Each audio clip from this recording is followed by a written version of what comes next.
వాళ్ళు మన ఇశ్రాయేలు ప్రజలు, దేవుడు ఎరిగిన ప్రజలు, దేవుడు ఎన్నుకున్న ప్రజలు.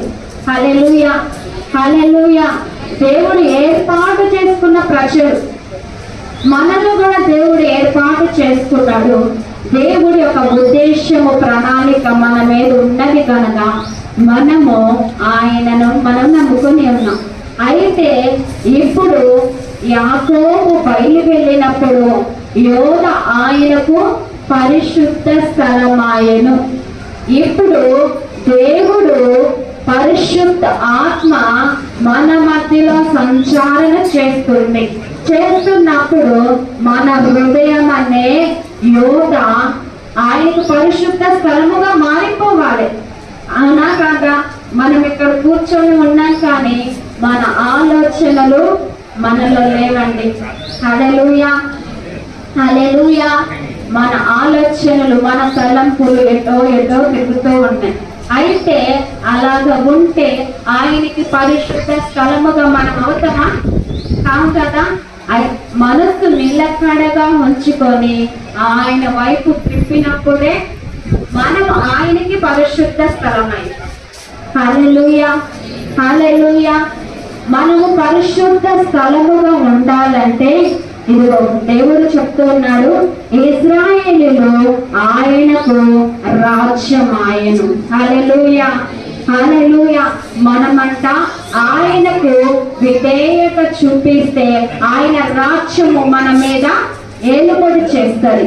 అయితే ఇశ్రాయేలు ప్రజలు వాళ్ళు కష్టాల్లో ఉన్నప్పుడు, పరో రాజుకు దాసులుగా ఉన్నప్పుడు, బానిసలుగా ఉన్నప్పుడు ఎన్ని తెగుళ్ళు వచ్చినాయి వాళ్ళు నిడిపించడానికి.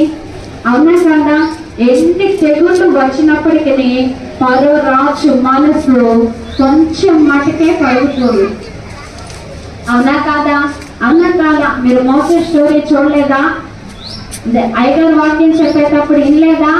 అయితే ఆయన మనసు కఠినము చేసుకొని ఉన్నాడు. ఎప్పుడు వీళ్ళు నాకు బానిసలుగా బతకాలి. హల్లెలూయా, హల్లెలూయా.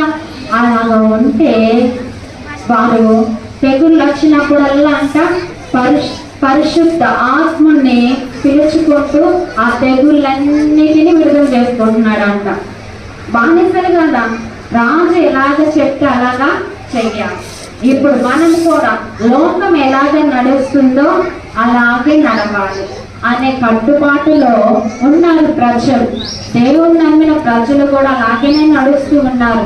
కానీ దేవుడు చెప్తున్నారు, ఇశ్రాయేలులంట ఆయనకు రాజ్యం ఆయను.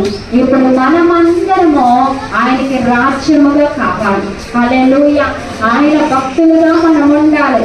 లోకం చెప్పినట్లుగా మనం వినకూడదు, దేవుడు చెప్పినట్లుగా మనం వినాలి. ఆయనకు పరిశుద్ధ స్థలముగా మనము ఉండాలి. హల్లెలూయా, హల్లెలూయా. అయితే దేవుడు అంటున్నాడు, మనము ఆయనకి స్థానం ఇచ్చే వారిగా ఉండాలి. దేవుడు అడుగుతున్నాడు, నీ హృదయము. పోయినసారి మనం వాక్యం చదువుకున్నామండి, ఇంతమంది దావీదును పడద్రోయాలని చూసినా ఏం చేసిండు? దావీదు, నువ్వే నా ఆశ్రయ దుర్గము అన్నాడు. హల్లెలూయా. నా ఎత్తైన కోట అన్నాడు. కానీ మనము నా బలమా, నా బలము నువ్వే, హల్లెలూయా, నా బలము నా భర్తనే అనుకుంటున్నావా? కాదు. ఎందుకో తెలుసా? ఆయన మాట ఇట్లా కన్ను సైకితోనే అన్ని అంట దేవుడికి లోబడుతున్నాయంట. కన్ను సైకితోనే దేవుడికి లోబడుతున్నాయి. సముద్రము మనకంటే పెద్దగా చిన్నదా? హల్లెలూయా. సముద్రం ఏం చేస్తుందంట? సముద్రము దానిని చూసి పారిపోయెను. యోర్దాను నది వెనకకు మళ్ళెను. కొండలారా, పొట్టేళ్ల వలె, కొండలంట పొట్టేళ్ల వలెను, గంతులు గొర్రె పిల్లల వలెను గంతులు వేస్తాను. హల్లెలూయా.